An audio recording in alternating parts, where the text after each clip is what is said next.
Buenas tardes, somos el equipo 3 conformado por Hernández Juárez, Gabriel Arturo, Matú Manzanares, Víctor Manuel, Pech Calam, Baltasar Rafael, Pérez Llanes, Ricardo Arturo, Roy Gómez, Homero y Ruiz, Gaspar Alexander.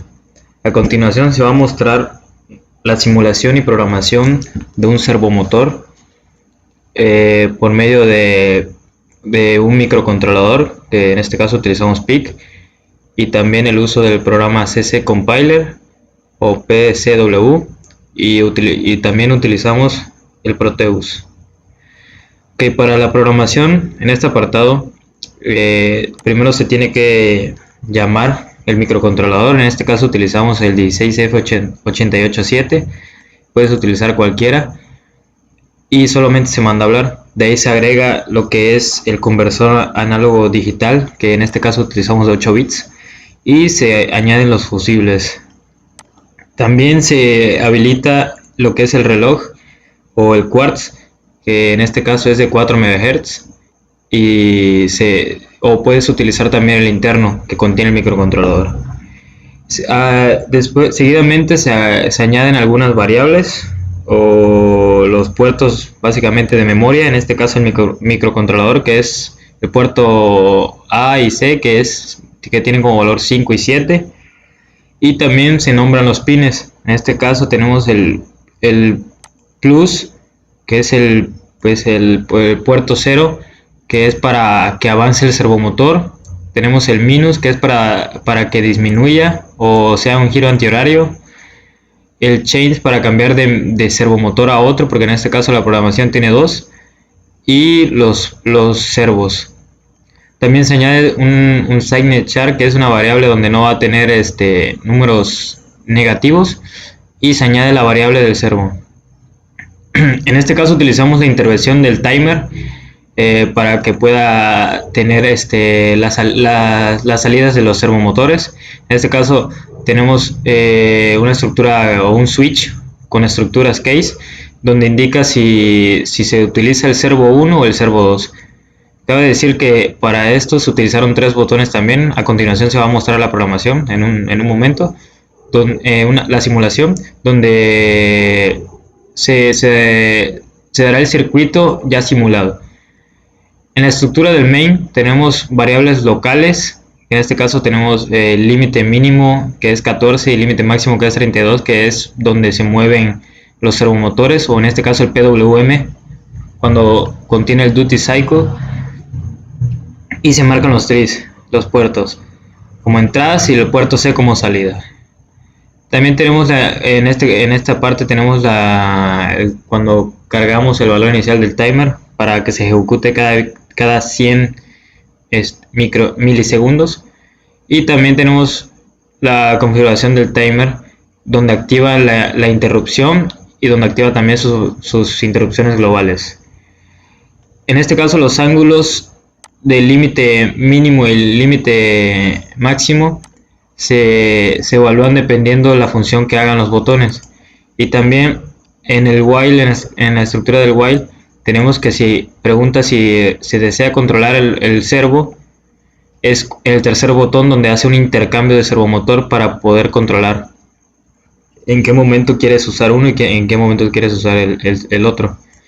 En este caso tenemos igual que pregunta por el botón del ángulo positivo cuando el giro es horario, y pregunta si el ángulo es negativo cuando el giro es antihorario. Y aquí tenemos cuando validan que los ángulos estén usando PWM. En la parte de la programación de la simulación tenemos el primer servomotor, como se aprecia aquí, y tenemos el segundo. Esta gráfica solamente indica los pulsos que va haciendo el PWM, ya que sabemos que son pulsos por ancho de banda. Y ahora, para controlar el primer servomotor giro horario, vamos pulsando el botón y se va a ir moviendo, dependiendo de lo que le quieras agregar de los grados, que son 180. Y el segundo botón hace que el giro sea antihorario, o sea de regreso, como se está apreciando. El tercer botón se utiliza, como ya les mencioné, para intercambiar entre servomotores. Por ejemplo, yo activo el primero un ángulo positivo, lo quiero dejar en 13 y cambio al otro servomotor, el cual se va a accionar, y con el mismo botón de positivo lo voy a ir moviendo, y yo los quiero inclinar del mismo grado. Entonces tenemos que un servomotor lo tengo en 13 y uno en 14, pero es básicamente la función, cómo controlar servomotores y sus giros, ya sea inverso o proporcional. Para esta simulación se agregaron dos servomotores que, como ya saben, un servomotor contiene su voltaje, que es de 5 volts hasta 12 igual. Tenemos su tierra o su ground, que es, tenemos el del centro, que básicamente es donde se colocan en los puertos. En este caso tenemos CCP1, que es para el primer servomotor, y CCP2, que es para el segundo servomotor. También tenemos el cristal, que como les había mencionado, en los puertos 13 y 14, que son los que tiene el oscilador, ya sea interno o externo. En este caso utilizamos externo. Y las resistencias que van junto con los botones para que el circuito esté bien alimentado. Y esa es básicamente toda la función de la simulación de un control de un servomotor. A continuación mostraremos la programación para el motor paso a paso. En este caso tenemos lo mismo que el anterior, que es como se controló el servo, pero pues ahora cambia, ¿no? Tenemos, igual agregamos el mismo PIC de 16F887. Tenemos los fusibles activados, el cristal de 4 MHz y los puertos de puertos B y puerto C, que en este caso se utilizaron los puertos 6 y 7. Y se define igual una variable local del puerto C, que en este caso es 0.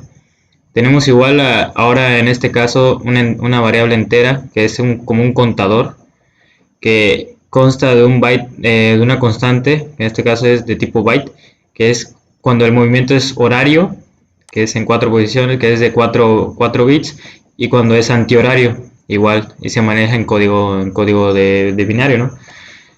Tenemos igual en el main la configuración del puerto C y la configuración del puerto B, que son los que se utilizan. En este if estamos preguntando si la variable SW está encendido. Entonces el contador básicamente empieza en 0 y tenemos un while que dice que mientras que el contador sea menor a 4, entonces SW va a estar igual a 1, entonces va a encender, y es donde va a empezar el giro horario junto con el puerto B, donde envía la información, ya sea que sea movimiento horario, obviamente, y va a tener un retardo de 100 milisegundos, y la variable contador va a estar incrementando, y va a estar el motor girando. En este caso tenemos teniendo el if, tenemos la función else, que de lo contrario la variable contador va a estar en 0 mientras que el contador sea menor a 4.